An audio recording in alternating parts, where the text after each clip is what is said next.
Yeah, it's been a long while since we did a little prison story time, but you know what? That's because prison sucks donkey balls. Yeah. And as aforementioned in the previous story time, prison, it just sucks to remember all that shit.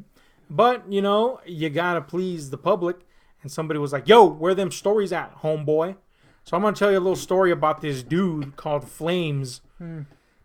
I mentioned Flames, I'm sure, a few times before, but Flames was this dude that looked like that guard from Terminator 2. Yeah. You know, the one that licks Linda Hamilton in the face? Yes. That guy. That's what he looked like. That's exactly what you described him as last time. Yeah, and I've shown you the picture. Yeah, That's what he looks he like, does. right? So Flames is that guard, basically, from Terminator 2. Just, that's canon now. It's that guy. Yeah. And, so he's not, he's not a big guy, but he's not a small guy. And if he wanted to, I guess he could be somewhat intimidating, I guess. Not really. He also had Flintstone feet. That's worth noting. And he never cut his toenails. What the hell does Flintstone feet mean? You know what Flintstone feet mean? No. Big ass square feet, man. Oh, yeah. Rough. Like if you kick someone in the feet, it's like getting kicked with a gargoyle. You know what I'm saying? Rocks. But I got anyway, some stone feet right now, dude. well, yeah, it's because you have to carry around Walking 6 billion pounds. Walking on straight stilettos, dude. Gross. Your heels are like Yeah. are ready to break bricks. Yeah, it's not Literally. So anyway, he had Flintstone feet. Never cut his toenails. And when he did, it was like you had to take out the axe. I'm just mentioning that as an aside. good. You should have used the toe knife. Oh, sick. So anyway, the point is, this guy came into the dorm and immediately irritated everybody. Yeah. He was a highly unlikable. He had a highly unlikable personality. He was just an aggressive arguer. He debated everything. Yeah. If you said something, he would go on the contrary. This is the same guy that refused to believe the plot that you gave him for Star Wars: The Last Jedi, which we had seen. Yeah. You're like, dude, this is what happens, and he's like, no, it doesn't. Yes. It doesn't exist, and was it until I see it? He literally. Oh my God! Because I've kept contact with this guy off and on since prison. He's out there in the real world. That's right. That guy's out there in the real world. And yes, we had already seen The Last Jedi. He hadn't seen it yet. And, he wanted to know some stuff about it. So I told him the basics of the plot and all that stuff. And he refused to believe. And it wasn't like, I don't want to accept that The Last Jedi kind of sucks. Yeah. It wasn't that. He likes every Star Wars movie. Yeah. No matter how shitty it is. So He likes Smosh movie. Yeah, oh God, anyway. It wasn't that. It was just that I was telling him something that he didn't believe was going to happen. And it wasn't like something like Snoke dies or whatever. No. It was just normal shit. Yeah. Like this natural progression in the plot happens. And he was like adamant that it did not happen. And his logic for that, I was telling him, dude, I saw the movie. Yes. It happened. No matter how much you argue about it, it happened. You found like articles of the director saying this happens, and he's like, yes. no. And he said, and I quote, "It doesn't happen unless I see it." Yeah. Like, what? That makes sense. How does that work? No, it's not how anything works, man. So this idiot, this Flames, his name is Flames. Yeah. For a reason. That's a nickname. It's not his real name, although it might as well be. He came into this dorm and was that way to everybody. Highly argumentative. Everybody hated him because he wouldn't shut the fuck up and was just arguing with everybody. And look, dude, you don't argue in prison. Yeah. Unless you got some mad chops with them fucking fists, you're not going to argue with fools that'll shank you in the shower. You gotta be a little flexible, boy. Dude, this guy would argue with so many people. So many people wanted to kill him. And I had, like, a part of me where I don't know, man, like, something instinctual in me said, you got to look out for this guy because he's going to die in your presence. And, I rarely pat myself on the back, but I can honestly tell you that this guy's alive because of me. He got a lot of not even good favor. No, he got a lot of passes because he was seen as, quote unquote, my friend. and I had ingratiated myself with a majority of people there. So this idiot that everybody wanted to kill is literally alive because of me. I can say that without hesitation. That's how fucking annoying he was. Anyway, and he annoyed the shit out of me too. You know, just endless arguing with this guy. Like, dude, you suck. Is the fucking the gist of it, right? So this guy almost got killed over some shoes once because first of all, he wouldn't leave my bunk, and it's like almost fucking nighttime. There's people got to sleep, and my neighbors already hated him, and they were like, you know, I told him like, dude, you know, go to your fucking bunk because you know I won't bother my cellies. And he wouldn't shut the fuck up. He goes to the nearby window, which is literally like a foot across from the bunk, and talks from there. And then they're like, dude, leave now. We're going to kick your ass. And he's like, I'm not in your area. I'm at the window. Shit. Like, dude, you're in prison, you fool. This entire shit is his area if he wants it to be because he wants to kick your ass now. So anyway, he fucking almost gets killed because of that. But then he goes and washes his shoes, which are canvas shoes, in case you're wondering why he washed his shoes. He goes and washes his shoes and then puts them to dry, quote unquote, on the window so that he could stay there. Damn. And dude, let me tell you, my neighbor was not having that. So he ripped those shoes off the window, literally launched them in this idiot's face, and then Flames, for once, decided to I guess show some chutzpah and try to defend himself, and he takes on this like karate pose, and I'm like, what is this, dude? This is not fucking the 80s, man. Not Bruce Lee. Definitely not Bruce Lee. And then he kicks this little Flintstone foot up, and it's such a pathetic thing that my neighbor just grabbed his the foot that he kicked with, and he pulled it up, and at the same time he had some like shower slides on. Those slid out from under him, and his groin literally got pulled. Ripped in twain. You know, so he literally did a split, like with one foot on the ground and one foot being lifted up. Oh, yeah. And it's a very effective technique. I can speak to that. It hurts. Yes. So at the moment, he didn't feel it, because it's the heat of the moment, I guess, and maybe some adrenaline pumping him. But the neighbor was like, I'm going to kick your ass. And they were face to face. And if you ever go to prison, do not do this for anyone unless you're confident in yourself. I went up to my neighbor, who, by the way, me and him didn't get along very well, my neighbor and I, because he was a piece of shit too. Believe me, I tried. He was just a piece of shit. And I went up to my neighbor and I said, please do not kick his ass. And I basically had to put myself in the position to potentially get kicked also, just so this idiot wouldn't get his ass kicked. And somehow my neighbor saw through the haze of hatred and said, you know what, you're right, this guy's a fucking moron. And I'd seen this neighbor kick ass before. It wasn't that he was pussy, you know. So I spared that guy the getting kicked that day. He goes to his bunk and wakes up a few hours later with the worst groin problem of all time because of that pull. And he couldn't walk straight for like at least a week and a half. And he couldn't sit, and he was in utter pain to the point where I had to basically narc him out.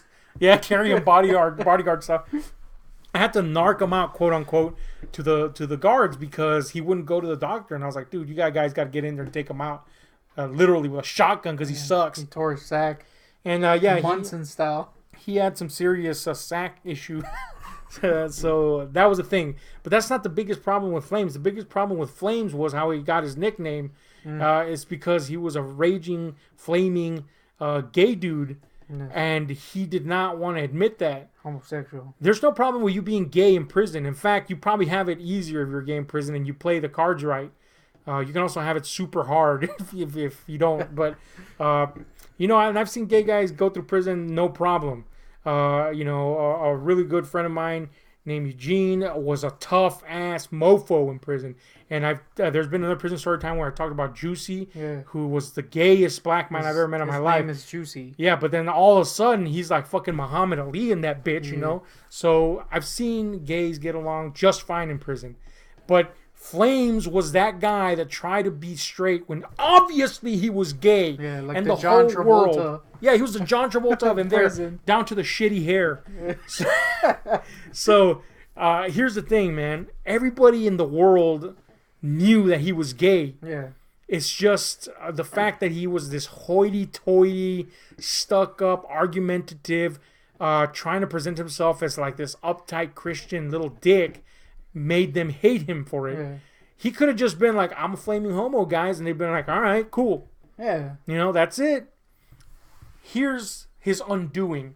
One, he had a crush on a guy in there that looked like a big head Brendan Fraser. Damn. No joke, dude. This guy Really? literally was like a living tiki body and a head like this big, but it was Brendan Fraser's head. We talking like Mummy era Brendan Fraser? Or? Yeah, like imagine Mummy era, Yeah. only his head's huge. He's a pretty good looking dude in the Mummy era. Yeah, I mean, if I were like inclined to dig on dude's bungs, he was like, all right. Yeah. You Now know? he's looking like Like straight. I get why Flames wanted to bone him. You know, What the? I mean, I get it. You Yeah, know what you I'm get saying? You know, if you're gay, Yeah. that would probably be a guy that you'd be attracted to. Yeah. However, that guy was not gay, and Flames was putting the moves on him, being like, "Hey, man, you know, you've been in prison for a while. That's a good idea. I'll give you a little suck off." Damn. You know, and this guy was one of those dudes that. Let me tell you about this cat right here. Brendan? Hey, yeah, Brendan. Let's call him Brendan to preserve the innocence of Brendan the person. Fraser. Brendan, he was a tough guy. Yeah. He was a prison tough guy, like a legit. He will fight you if you fuck with him, tough guy. He's gonna He pop. was, yeah, he was so secure in how tough he was that he had no problem fucking with you. If he felt like it, he would fuck with you. You know, not literally, but you know, he'd fuck with you, man. The moment he came into the dorm, the dynamic changed. People were like, that's a guy that's gonna fuck with people. Fuck. You know, everybody's on high alert. So I made it my fucking goal to befriend this guy because, you know, you gotta play like chess in there. And when I make it my goal to do that, I want to be genuine friends with the people. I don't want to have to pretend to be friends. But it was a goal, and it was a strategic goal. And I became genuine friends with Brendan. There was other people in there that were tough as fuck, and I just couldn't be friends with them because I didn't like them.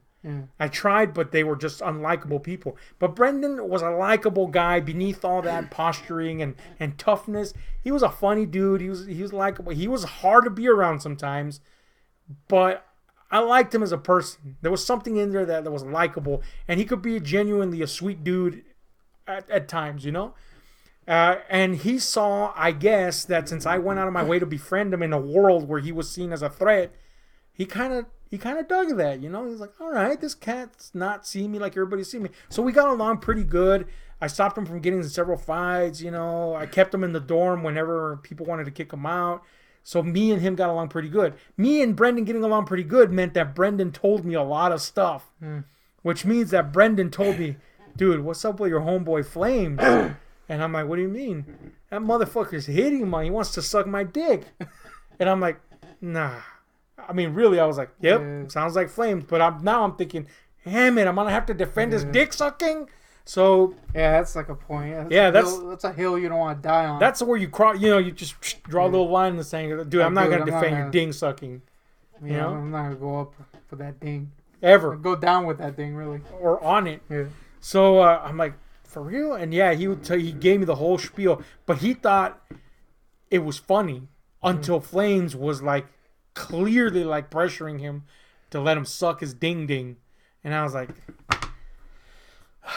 So he did it so much that Brendan decided, I'm going to kick fucking Flames' ass. You gotta stop. I told you nah. Yeah. So that's how bad he did it and how constantly he did it.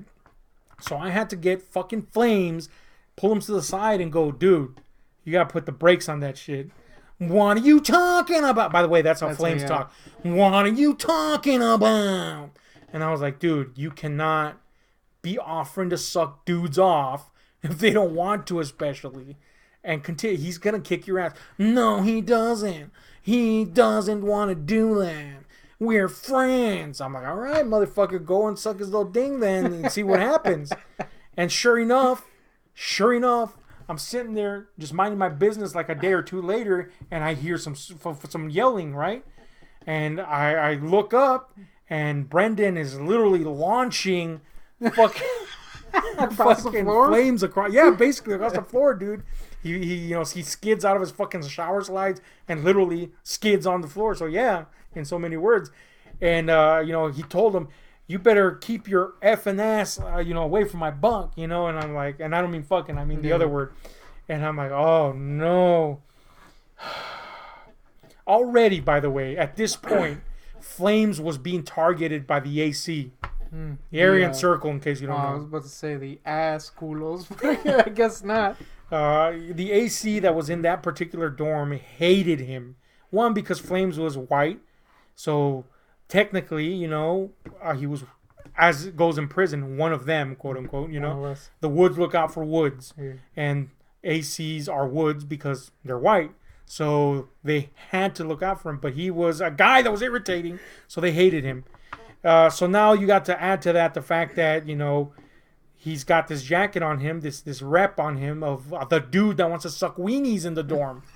You know what I'm saying? So I'm like, dude, you can't be fucking, oh my God, you're going to get killed, dude. I'm not going to fucking protect you over this. I can't stand up to a fucking gang over you sucking wieners. Yeah. You know what I'm saying? Yeah. And keep in mind, they'll probably make Swiss cheese out of you. Yeah, no shit, man. Literally by poking holes in you, but with their wieners. Yeah, that's, clearly. Yeah. I'd stood up to a member of that particular AC gang in that dorm, and over a quarrel because he was a fucking dick, but not for sucking dick. Yeah. I wasn't just gonna do it, And if that's your thing, that's your thing. But I'm not gonna do that in prison, dude. I'm not gonna stand up and try to argue or discuss or make a point for you to stay alive. No, the time that I did stand up to that guy was over him being a bully to a friend of mine, and I had to stand my ground and say, "Look, dude, can't be this way." And thankfully, that sorted out. This I was not. Yeah. So, he's a target now. Everybody's like, that dude sucks ding ding. So what happens in prison? Not everybody's against getting their ding sucked. Yeah. Especially if they've been locked up for a while. So after a while, I noticed that Flames is no longer paying attention to Brendan. Which, by the way, he tried to even after Brendan chucked him across the planet. And I noticed, like... across the planet? Yeah, I noticed that he's not trying to get on that D anymore. Yeah. And I'm like... That's interesting. And he's walking around all kind of cheery. Damn. And then he's not hanging around so much anymore. And I'm like, there's something going on here. Then he tries to join the prep crew for the church services. And, he wouldn't go into the regular church services, Flames was. He was trying to pretend to be this super spiritual dude. And I'm not calling to question anything genuine, but he was trying to pretend for most of it. He would go to the Catholic services, but here he was volunteering for the other services. So that was weird. I was like, what's the deal here? So one day, my cellie comes in and he's like, say, man, you got to tell your boy Flames to chill. And I'm like, why? What's up? And he's like, just that. Just tell him to chill, to leave me alone. I don't want to fucking talk to him, nothing. And at this point, my cellie was this kind of no nonsense black guy, but he was there was like a very duplicitous nature to him. Like you could tell he would backstab you at any given point. That's the one cellie that I didn't really get along with. There was no hate. I was just like, I don't trust this guy. But he was telling me, dude, just tell him to stay away. I'm like, all right, cool, man. I'll let him know. And he's like, and I don't want to see him around your bunk. And I'm like, that's cool, brother. I got you. I understand.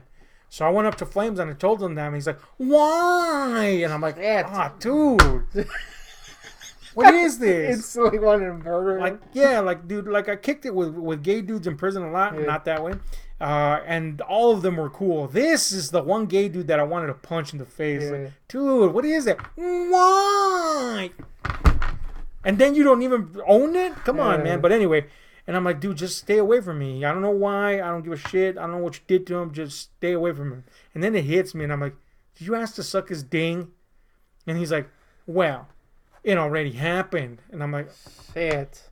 And then he lays it on me and lays it on me thick, and I don't mean his ding. He tells me what was going on. Mm-hmm.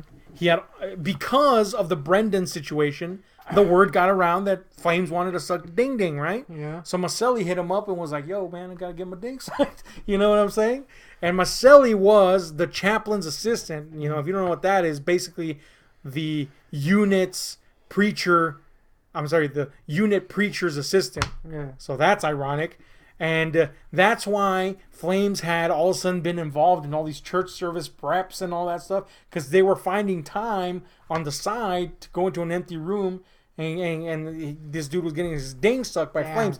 But keep in mind that this guy asked Flames, but Flames was so aggressively wanting to suck that ding that he got that guy tired of it. Damn, dude. So much that the dude was like, dude, I am not. No, stay away. Damn. So I was like, to get someone to hate you over something you wanted. Yeah, sucking ding is pretty impressive. Yeah, man. You know, if you've lowered yourself to taking on, if you're not of that orientation, if you lowered yourself to taking that on in prison, and you still are like, nope, never mind, too much, then shit, something went wrong. So, look, man, it looked like Flames was gonna get his ass kicked, and this was now coming to my front porch, because literally the other person was Maselli. So I was like, fuck. So I went up to Maselli and I said, look, man, I talked to Flames. He didn't believe me, and he's like, man, he better believe you or some shit's gonna happen. And I'm like, look, dude, he told me what happened. And he's like, no, nothing like that. I'm like, I mean, you already just kind of told me right there that happened. I said, look, I ain't judging, bro. That's your thing. I mean, it might not be your thing. It's your thing right now. What happened? But I'm gonna tell you, dude, that he sucks. Literally and figuratively. He's probably not gonna stop. Now, you'd think in the prison situation that would mean that Maselli went and stabbed Flames, shivved him like 500 but Flames times. was such an aggressive cocksucker, literally again, that Maselli actually moved, put in to move from that dorm, and he moved to another dorm, and on top of that, he quit his job as the chaplain's assistant. Which, by the way, chaplain's assistant is the most cushy and coveted job in the entire prison. Damn, he just wanted out. He did not want Flames to suck the ding anymore. It was like, dude, you gotta stop.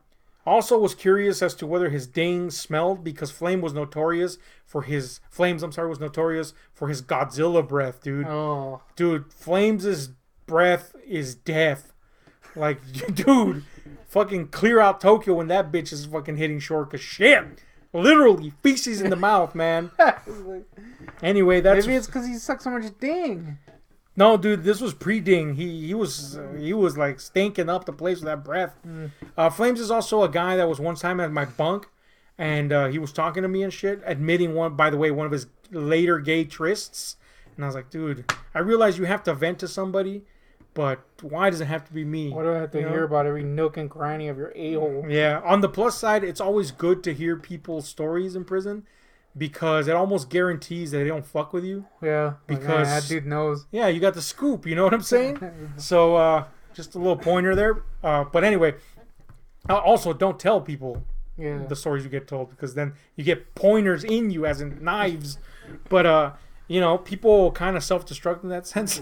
But anyway, Flames is also one guy that was over at my bunk once, and he was telling me one of his gay tryst stories. And there was a daddy long legs that had made a little home in my bunk, and I liked it because, it's daddy long legs. It's not like he can bite me with his feeble fangs. He's your boy. So this motherfucking daddy decides to like crawl across Flames' face at that precise moment that he's telling me the story. And you think Flames would be all for a daddy crawling across his face, but instead, of course, he freaks out because, he's afraid of spiders. And his reaction, I shit you not, and this is not even close to how he did it, but just imagine this, like, amplified. The daddy long legs begins to crawl, and the moment he feels it on his face, he goes, ah! Damn, like that with this. And why do you have to do this? I don't know, dude. And it was so gay, dude. Yeah. And not cool gay. It's so gay that in the background you just heard, what the? And I did, because my cellie at that point was another cellie that I was really cool with. we'll call him Z, and he thought it was gay as hell. So in the background, I just heard him say, the moment that happened, "Otto," which in Spanish, of course, means gay. Yeah. But anyway, again, nothing wrong with being gay unless you're Flames. Yeah. You suck, dude. By the way, Flames, I'll let you know, eventually owned up to the fact that he was gay as hell. And he came out to me not but like 3-4 months ago. Huh. And I was like, dude, you're gay. You were sucking dick in prison by choice. All of it, yeah. Yeah. You told me about all this gay shit you did. You're not coming out.